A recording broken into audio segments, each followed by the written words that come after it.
Petite hésitation. Bonjour tout le monde, c'est cool de voir du monde ici. Ouais.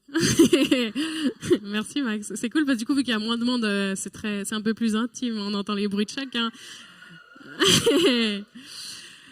Alors, je sais pas si tu étais là la semaine passée, si tu as vu notre célébration online, si tu n'étais pas présent dans la salle, mais on a commencé une nouvelle série qui est sur le thème de cette année, Danser sous la pluie.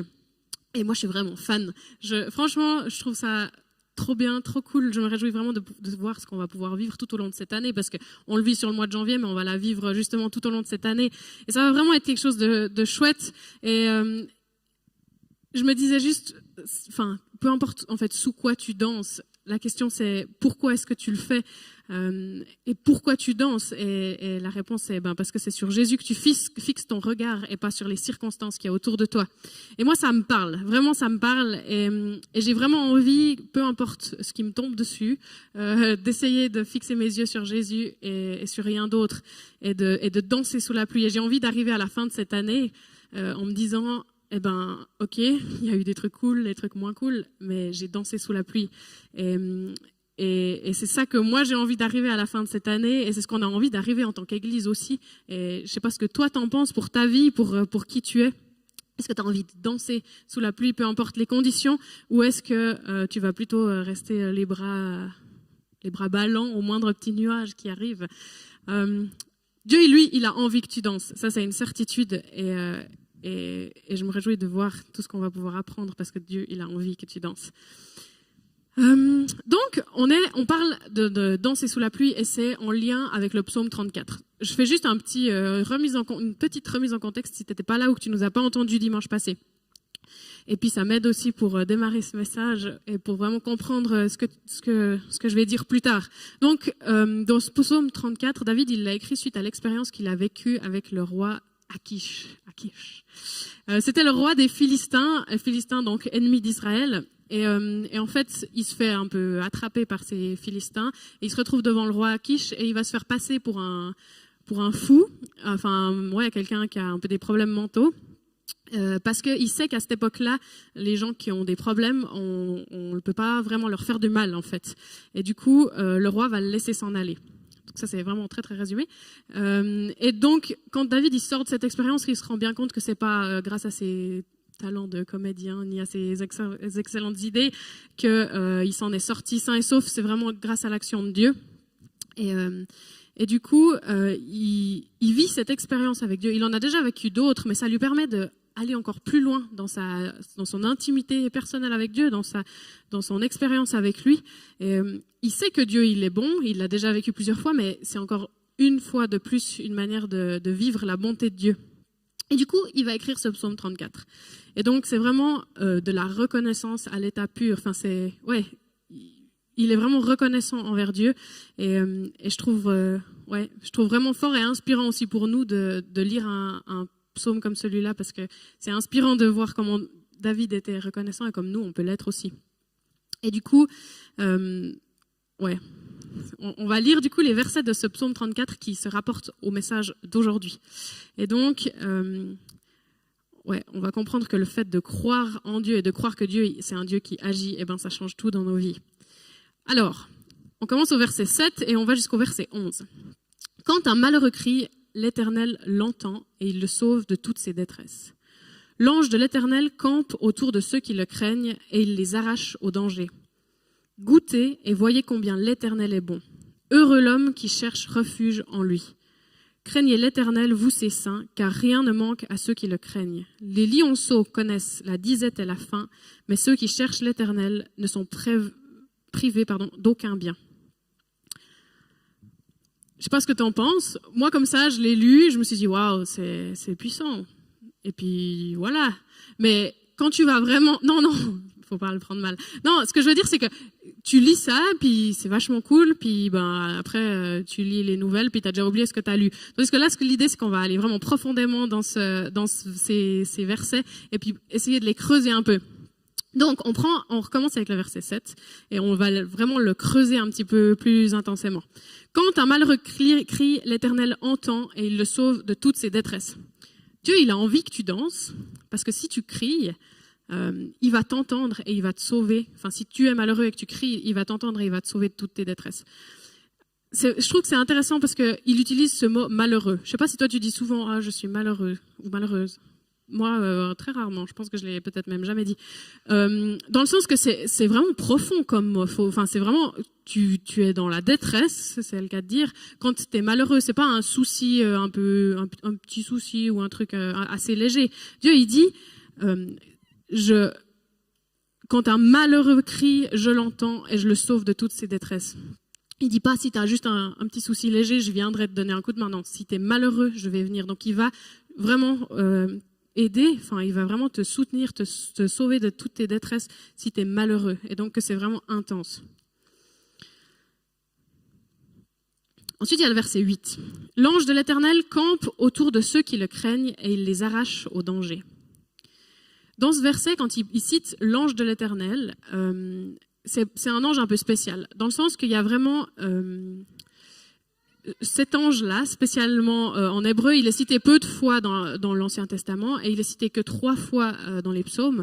Et en fait, il y a plusieurs pères des églises modernes, je ne sais pas si ça se dit comme ça, mais plusieurs un peu grands gaillards là, qui ont un peu fondé les églises modernes, qui s'accordent pour dire que quand il parle de l'ange de l'Éternel, en fait, il parle de Jésus. Il fait directement référence à Jésus. Et il explique ça aussi, ils expliquent ça en disant que, il fait des choses spéciales. Il œuvre vraiment en faveur du peuple de Dieu. Il assure sa protection. Il est là vraiment pour sauver ce peuple. Donc c'est pas, il a une attitude, il fait des actions qui sont vraiment différentes d'un ange traditionnel. Je suis pas très spécialiste dans les anges, mais c'est un ange spécial. Et le deuxième truc qui, moi, m'a un peu interpellée dans ce verset, l'ange de l'Éternel campe. Si tu prends le mot très aujourd'hui, alors on va se faire un petit camping, on va monter la tente au bord d'une jolie rivière, on va faire un petit feu, 2-3 binges, ça va être sympa. Dans ce verset-là, le mot campe, il veut pas tout à fait dire la même chose. Ce qui veut dire là, en gros, le mot camper qui est utilisé dans ce verset, ça veut dire faire un siège. Alors je me suis un petit peu renseignée. Faire un siège, c'est 2 choses. Soit tu entoures une ville, t'encercles une ville et t'attends que les gens à l'intérieur ils meurent de faim pour attaquer la ville, quoi. Enfin, en gros, que tout le monde soit mort avant d'entrer. Puis, c'est un peu barbare. Il y a la deuxième possibilité, c'est aussi tu peux faire un siège autour d'une ville pour la protéger des ennemis qui veulent l'attaquer. Et du coup, Jésus, dans cette situation, il n'est pas en train de siéger autour de toi pour attendre des mauvaises choses. Non, je te rassure, c'est pas un barbare. Jésus, il fait un siège de défense autour de toi. Et il le fait vraiment en tout temps. C'est ce qui est écrit. Il campe autour de ceux qui le craignent. Donc on va vraiment dire ça. Jésus campe, il fait un siège autour de toi pour te défendre parce que tu le crains et il t'arrache au danger. Et verset 10, « Craignez l'Éternel, vous ses saints, car rien ne manque à ceux qui le craignent. » Certains, de nouveau un peu ces pères des églises, ils se mettent d'accord pour dire que dans ce verset, David il veut nous mettre en garde contre la tentation d'utiliser des moyens illicites pour arriver à nos fins. Dans le sens, en gros, c'est un peu ce que David il a fait. Il savait qu'il s'était fait capturer par ses ennemis, donc qu'ils allaient le tuer. Du coup, il s'est dit, j'ai une bonne idée, je vais me faire passer pour un fou et ils vont pas me tuer. Et ça a marché. Et ce que je me dis, c'est que à l'époque, c'était connu que tu n'avais pas le droit de faire du mal à quelqu'un qui avait un problème dans la tête. Et du coup, je me disais, je pense qu'il capturait assez régulièrement du monde. Enfin, ça, c'est toute une imagination de ma part, mais je pense qu'il capturait souvent certains de leurs ennemis. Puis du coup, vu qu'ils savaient que s'ils se faisaient passer pour des fous, ils allaient être relâchés. Du coup, David, il tente le truc, mais il y en a sûrement peut-être des tas autour de lui qui essayent le même truc. Puis pour les autres, peut-être ça passe pas, mais pour lui, ça passe. Et du coup, David, il a tenté un peu le mensonge pour réussir, pour parvenir à ses fins. Il sait qu'il a un peu, fait pas une bêtise, mais fait une bêtise. Il a menti quoi pour arriver à être sauvé. Mais comme je te disais avant, il reconnaît que c'est pas ses talents de comédien, mais que c'est bien la grâce de Dieu qui a fait qu'il a été sauvé. Et que les choses se sont passées de cette manière. Et des fois, je trouve que, si on revient sur l'idée que peut-être David il essaie de nous mettre en garde contre mentir, contre utiliser des mauvaises manières pour arriver à nos fins, eh ben, je pense qu'on est souvent tenté quand même d'utiliser des chemins un peu tordus pour arriver à nos fins et puis de se croire qu'on a la bonne idée, voire la meilleure idée. Mais ce que j'avais envie de te dire, c'est que Dieu, il a toujours la meilleure idée. Et j'avais envie de te faire un témoignage par rapport à ça. Je pense que c'était il y a un mois en arrière, une des dernières célébrations de l'année. C'était les célébrations encore en streaming et notre fils Nils, il a reçu de l'eau bouillante, enfin un thé, en gros un pot de thé sur sa jambe. Et du coup, il s'est brûlé toute la cuisse, au niveau du genou et de la cuisse. Et puis c'était un moment assez intense. Enfin voilà, vous imaginez un peu la scène. Et pendant, je pense bien 1 heure de temps, il a juste pleuré, il n'était pas bien. Et puis bon, on le comprenait, hein, ça doit pas être très agréable. Enfin déjà juste quand tu te brûles un tout petit peu le doigt sur la plaque, tu as mal. Donc j'imaginais bien quand tu as toute la cuisse cramée, c'est pas très chouette. Et puis, on était quelques-uns dans la maison, chez nous, et puis il y a quelqu'un qui est venu vers moi puis qui m'a dit « Ah, mais écoute, ta tante, elle a le secret des brûlures, est-ce qu'on ferait pas ça ?» Et puis, moi, j'ai tout de suite dit non, je veux pas faire ça. Et peut-être 10 minutes plus tard, après, on s'est retrouvés dans une pièce avec ma maman, et puis j'ai dit « Mais là, maintenant, il faut qu'on prie, on prend autorité sur cette brûlure. » Et puis, c'est ce qu'elle a fait, elle a prié, et franchement, instantanément... il arrêtait de pleurer, il avait plus mal. 1 demi-heure après, il y avait la célébration en streaming là qui a commencé. D'abord, on était quelques-uns juste sur le Google Meet, c'était pas Meet, mais bref. Et on aurait dit qu'il y avait rien, quoi. Presque les gens, ils étaient là. Enfin, il y a personne qui a dit ça, mais peut-être qu'ils devaient se dire, ouais, c'est un peu une blague. Ils ont exagéré le truc. Non, ils faisaient de la vache à roulettes, parce que notre fils a une vache à roulettes. Il se baladait dans toute la maison avec sa vache à roulettes. Il était assis sur sa brûlure, qui était vraiment à vif. Il y avait la peau qui se décollait. Enfin voilà. Et on aurait dit qu'il y avait rien. Et je raconte ça vraiment en lien avec ce truc de Akish parce que on aurait pu se dire ah oui mais ce secret ça marche, on a déjà entendu des tas de gens qui ont fait fonctionner les secrets, mais on a décidé de pas utiliser un moyen illicite et par rapport à ça et Dieu il a la meilleure idée. On a des fois tendance à croire qu'on a une bonne idée ou même la meilleure, mais Dieu il a la meilleure idée. Et ouais, je crois que on a tous à apprendre dans ce sens-là et des fois c'est dans des petites choses, des fois c'est dans des très grosses, mais faut qu'on tienne bon pour toujours savoir que Dieu, c'est lui qui a la meilleure idée. Ensuite, il y a le verset 11. Les lionceaux connaissent la disette et la faim, mais ceux qui cherchent l'Éternel ne sont privés d'aucun bien. C'est assez intéressant que David il ait choisi les lionceaux, parce qu'il aurait choisi les souriceaux. On se serait dit oui, ils peuvent mourir de faim. Non, là, il choisit les lionceaux. Puis c'est connu comme être un des bébés animaux les plus féroces et violents quand il s'agit de nourriture. Il faut imaginer, ça paraît chou un petit bébé lion, mais quand il a faim, il vient et il t'attrape. Et donc, je trouve que c'est un joli paradoxe dans le sens où les bébés lionceaux, qui sont considérés comme les plus violents, peuvent connaître la faim. Par contre, nous, le plus faible des chrétiens n'est privé d'aucun bien. Donc, ça ne veut pas dire non plus. Faut pas dire ce qui n'est pas dit. Ça ne veut pas dire que si tu suis Dieu, tu vas avoir une vie easy et tout te sera donné. Mais ça veut précisément dire ce qui est écrit, que Dieu ne te prive d'aucun bien. Donc on a un petit peu passé 4 des 5 versets. J'ai vu qu'il y en a qui ont remarqué que j'avais skippé le verset 9. C'était le titre du message, le verset 9, de « Goûtez et voyez combien l'Éternel est bon ». Et du coup, j'avais envie qu'on aille plus en profondeur. C'est vraiment le verset que j'ai le plus travaillé, qui me tenait vraiment à cœur. Et du coup, j'avais envie d'aller plus en profondeur des profondeurs de ce verset-là. Et c'est pour ça que je le fais un petit peu après. Et du coup, on va vraiment le décrypter mot après mot. Enfin, presque mot après mot, mais petit groupe de mots après petit groupe de mots. Donc, quand on lit ce verset, le premier mot qui ressort, c'est « l'Éternel est bon ». L'Éternel est bon. Est-ce que c'est une certitude pour toi, oui ou non?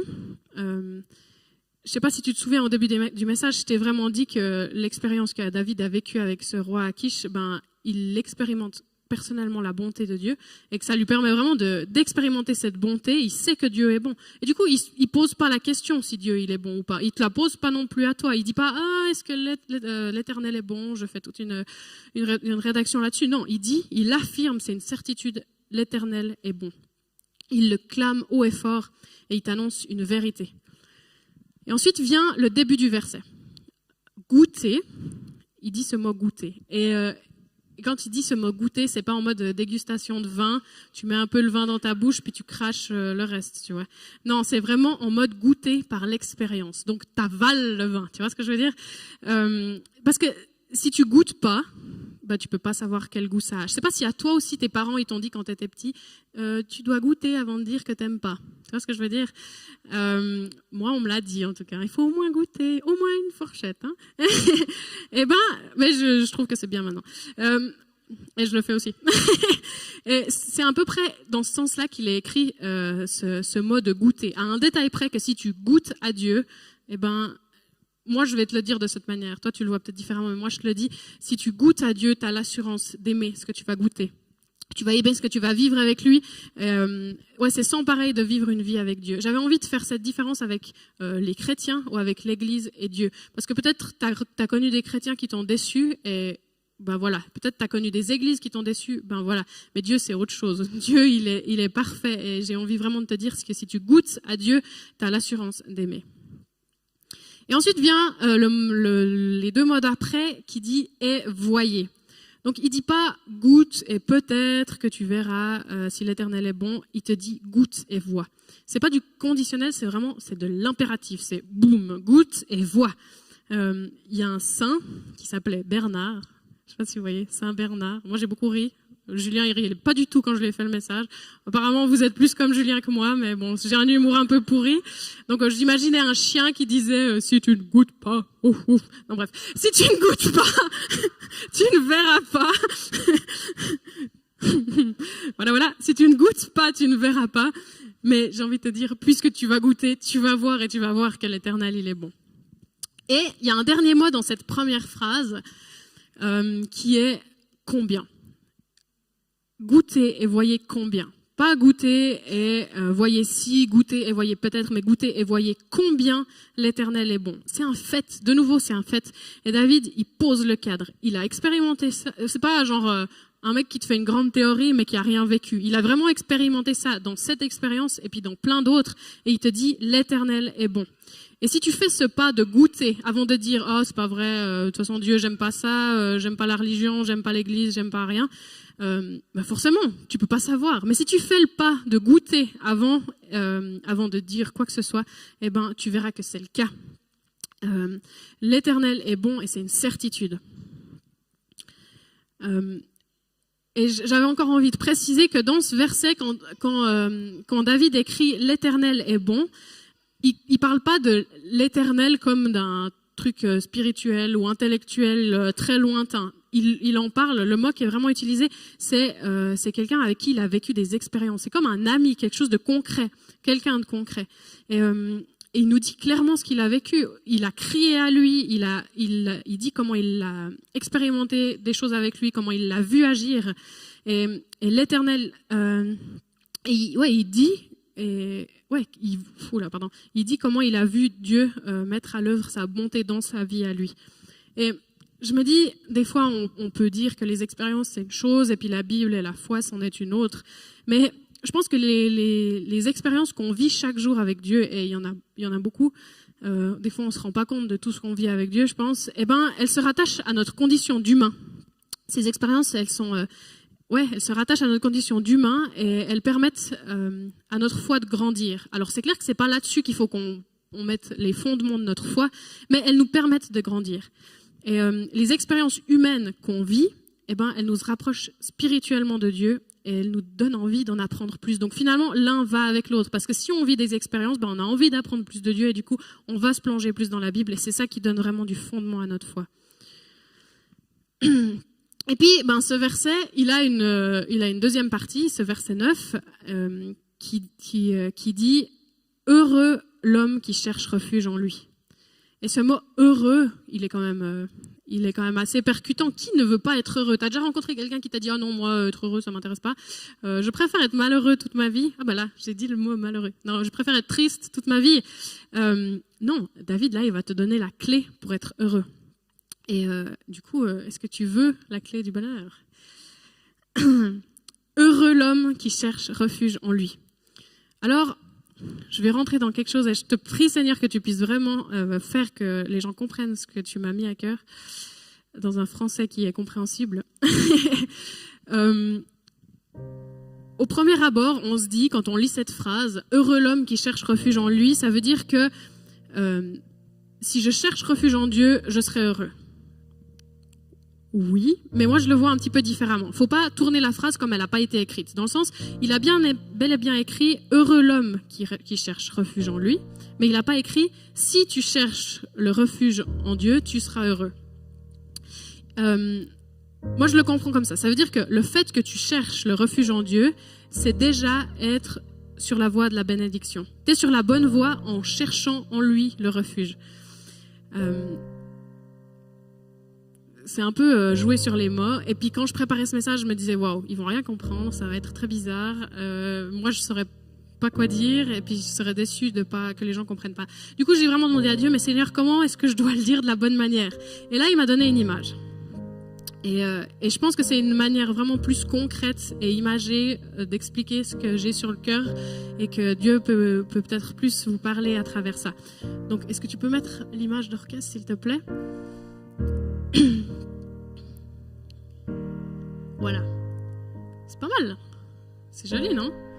Je trouve que les lumières, le décor, les arbres, les montagnes, je trouve que ça fait assez rêver, quoi. Le bois a l'air de bonne qualité. On dirait qu'on voit un canapé à travers les fenêtres. Je trouve que ça a l'air top. Mais j'ai l'impression que Dieu, il te dit, c'est pas là-bas que tu vas me trouver. Ou c'est pas en tout cas que là-bas que tu vas me retrouver. Moi, je suis déjà là avec toi. Tu vas pas être heureux parce que tu vas atteindre ce refuge. Alors, j'y serai. Enfin, tu vas pas être heureux parce que tu vas atteindre ce refuge et que j'y serai, qu'on va boire un café sous un plaid avec un feu dans la cheminée et qu'on va discuter toute la nuit. Alors oui, il y aura ça. Oui, j'y serai. Mais moi, je suis déjà là avec toi maintenant. Je suis déjà là avec toi sur le chemin qui mène à ce refuge. Que tu sois, toi, dans ta vie, juste là en train de prendre la photo à 200 mètres de ce refuge, ou que tu sois encore tout en bas dans la vallée, ou encore à l'aéroport parce que tu as déjà fait un chemin monstrueux pour arriver jusqu'à l'aéroport, eh bien Dieu, il est déjà avec toi sur ce chemin. Dieu, il dit, je suis le refuge, mais je suis aussi le chemin qui y mène. Je ne suis pas un Dieu inaccessible, qui vient seulement dans les endroits confortables, qui veut seulement aider les gens qui ont des petits problèmes, qui vient seulement faire du camping s'il fait beau, qui écoute que les problèmes légers. Je suis l'Éternel et je suis bon. Goûte et vois combien l'Éternel est bon. Heureux celui qui cherche refuge en lui. Dieu, il a envie que tu danses. Et j'ai vraiment envie de terminer en te disant que si toi tu danses, eh ben il y en a d'autres qui vont te rejoindre sur la piste. Je sais pas, tu as sûrement déjà été à un mariage et puis il y a ce moment où il y a la danse et puis il y a personne sur la piste de danse. Franchement, en général, la piste elle va rester vide, où il y a un bonhomme avec la cravate sur la tête qui va y aller juste un petit moment. Mais si il y a déjà des gens sur cette piste de danse, tout d'un coup il y en a un autre, après il y a un couple, après il y en a 3 autres qui viennent faire n'importe quoi, mais il y a des gens qui viennent et qui se rajoutent. Et ce que j'ai envie de te dire par là, c'est que si David il a écrit ce psaume, et je crois que Maxime il a déjà dit cette phrase la semaine passée, c'est dans le but de graver dans le cœur des nouvelles générations ce qu'il a lui-même appris de Dieu dans la circonstance qu'il a vécue avec ce roi Akish. Et toi aussi, tu peux contribuer à ça. Tu peux aussi contribuer à graver dans le cœur des nouvelles générations ou des plus anciennes ce que tu as vécu, ce que tu as goûté de Dieu et comme tu as vu combien il est bon. Alors si toi aussi tu es heureux de chercher le refuge en lui, eh ben dis-le. Dis-le parce que ça va permettre à d'autres de te rejoindre et de danser sous la pluie avec toi, sous la neige, sous le soleil, peu importe. Ils vont danser avec toi parce qu'ils vont aussi regarder à Dieu. C'est vraiment une histoire, ton témoignage. Et je parle pas du témoignage de ta conversion, le truc monstrueusement gros. Le témoignage, chaque chose que tu vis chaque jour. Alors moi, je t'ai partagé de cette histoire de brûlure avec Nils, mais ça peut aussi être, t'étais sur ton attel au volant et puis tout d'un coup, t'as fait un écart, heureusement, au dernier moment. Moi, pour moi, il n'y a pas de hasard. Et quand je vis un truc comme ça, je dis merci Seigneur. Parce que j'aurais pu tomber en bas de la pente et ça aurait été la même chose. Ton témoignage, ce que tu vis quotidiennement avec Dieu, chaque action qu'il fait dans ta vie, c'est un témoignage. Et ça peut permettre à d'autres personnes de fixer leur regard sur Dieu et de danser avec toi. Si tu as goûté à Dieu, je suis sûre que tu danses. Si tu as goûté à Dieu, je parle bien de Dieu encore une fois, mais si tu as goûté à Dieu, je suis sûre que tu danses. Et c'est vraiment, dis-le, clame-le aux gens autour de toi, mais si tu as goûté à Dieu, danse et danse avec les autres. Permets à d'autres de te voir et de danser avec toi.